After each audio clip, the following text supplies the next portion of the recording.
If you find yourself overcome with anxiety about making the wrong decisions, if you're frozen with uncertainty and thus unable to make decisions at all, if you change your mind out of worry that you don't make good choices so you're constantly dizzy going back and forth on what to do, if you hate the fact that you're indecisive yet you don't know any other way to be, girl, this video is for you. The lives we live are made up of the decisions that we make. So in today's video, I'm sharing 4 steps to take to make wise decisions without regret, indecisiveness, or stress. Stay tuned.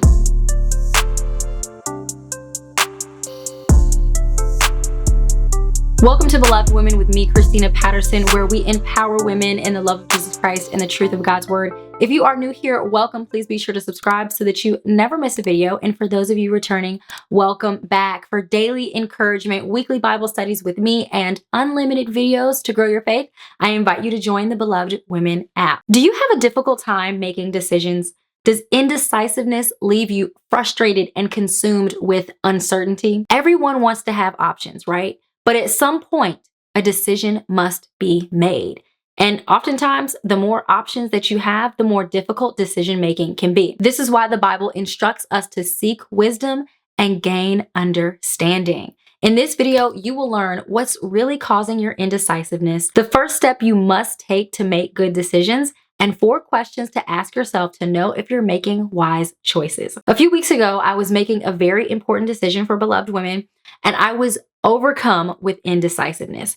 I would make a decision, and then an hour later or a day later, I would change my mind and I would just switch. I would talk myself out of the decision I made, and then I would make another decision, but then I would talk myself out of that. It was just so much back and forth on deciding what I actually wanted to do and sticking with one decision.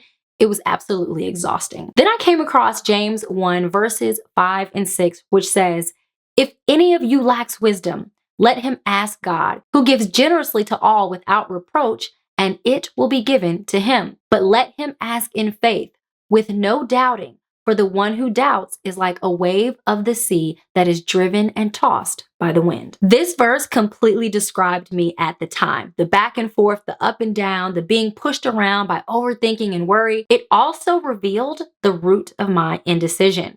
A lack of faith. I was trying to make the perfect decision to give me the best chance to get a perfect result. The truth is, there are no perfect results in life. There's no perfect life at all here in this fallen world. Ultimately, we have to ask ourselves, can I make this decision and live with it, whether it works out or doesn't?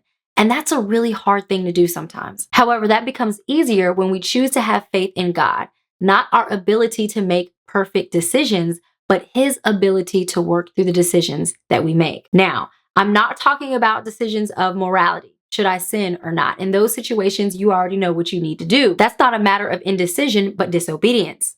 In this video, I'm talking about day-to-day decisions that we make for our households, our families, and any other choice that we're not completely clear about what to do and how to approach. Today's verse not only reveals the roller coaster of emotions we'll find ourselves on when we're indecisive, it tells us exactly what to do. Pray for wisdom. Ask God for the wisdom and discernment you need to make godly choices. When we're at a crossroads, we often want to gather as much information as we can, and this is good. This is a good idea. However, if we don't know what to do with the information that we gather to make decisions, then we're not necessarily going to make the right choices.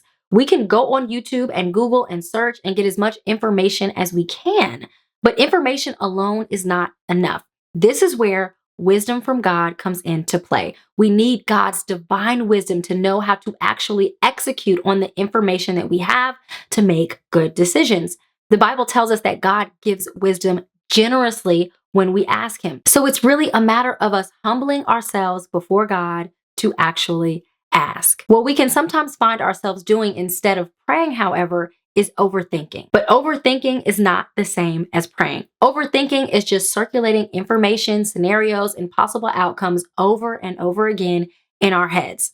Praying is presenting that information to God, sharing our troubles that we're having, asking him for wisdom on what to do, and listening to his response so that we can actually act on it. Once we have wisdom from God, we then need to step out on faith and be led by the Spirit. The Bible tells us that we are to walk in step with the Spirit. This means that we are to actually act out the wisdom that God has given us. We execute the direction that we feel led by God to go. Making a wise decision isn't just knowing what to do, it's actually doing it. Sometimes we think that if we know which way to go, that's the solution to our problem. But our greatest challenge will be gaining the courage to actually take that step and move in the direction that we feel led to go. This is challenging because although God may give us wisdom to know which decision to make or the best direction to go, we still will not always have a clear vision of the final results of us stepping out in faith. If we're waiting for a perfectly clear path, we may never make a decision. Moving on a wise decision doesn't mean you know how everything will work out. It just means you're trusting God to lead and having the courage to go even when you can't see the entire path. Proverbs 16 verse 9 says, "The heart of man plans his way, but the Lord establishes his steps." This verse gives me so much relief because it lets me know whatever decision I make, God is still in control. He completely has the ability to adjust, shift, and move me as he sees fit. This is one of the reasons why we have a hard time making decisions, because we feel like it's all on us and we forget that God is on this journey of life with us, guiding us and ordering and establishing our steps. He's with us in our decision making. So regardless of how the situation turns out, we can know that it's going to be okay because our decisions are not greater than God's providence. God doesn't want us to live in fear of making the wrong move. He wants us to trust him. So when it comes time to make a decision, here are 4 questions you should ask yourself to ensure those decisions are wise. The first question you want to ask is, what is God's ultimate will? And which option best aligns with God's desires?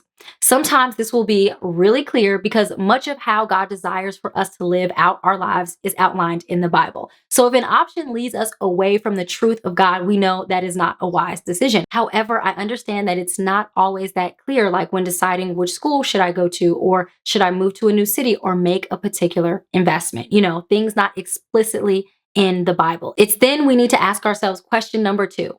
What are all the options? Often we limit ourselves to 1 or 2 choices when it comes to making a decision, but limiting ourselves like this can lead to unwise decisions by not opening our minds up to all possibilities.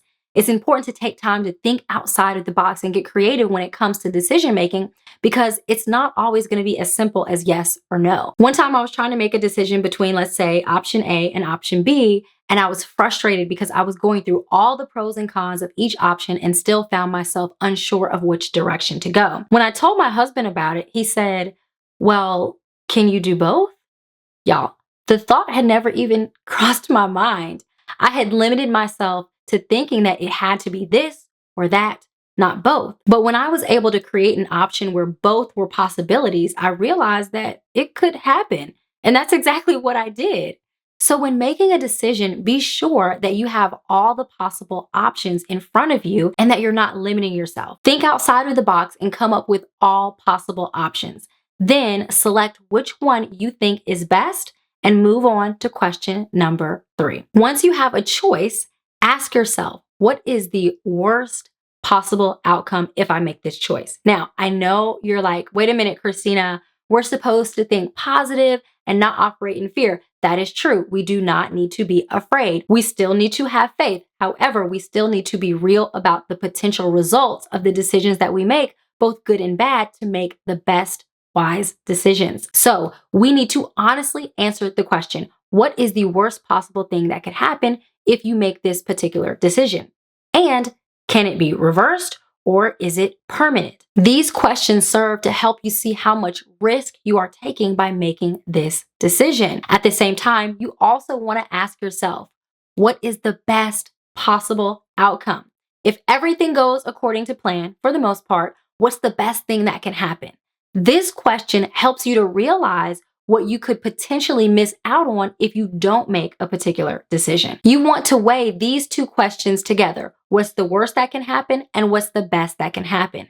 Is not taking the risk of the worst possible outcome worth potentially missing out on the possibility of the best possible outcome. Now, that decision is for you to make and to trust God in that decision. Often we cover complacency with prayer, waiting to hear from God before we decide. But in most cases, God really just trusts us to use our free will to make decisions with the wisdom that He's given us. The worst thing you can do is not make a decision at all. In the parable of the talents, Jesus tells the story of a man who gave talents or money to 3 of his servants according to their abilities. He gave 5 talents to one, 2 talents to another, and 1 talent to the last. When the man came back from a journey, the first servant who had 5 talents gave him 10 back from trading, and the man was pleased.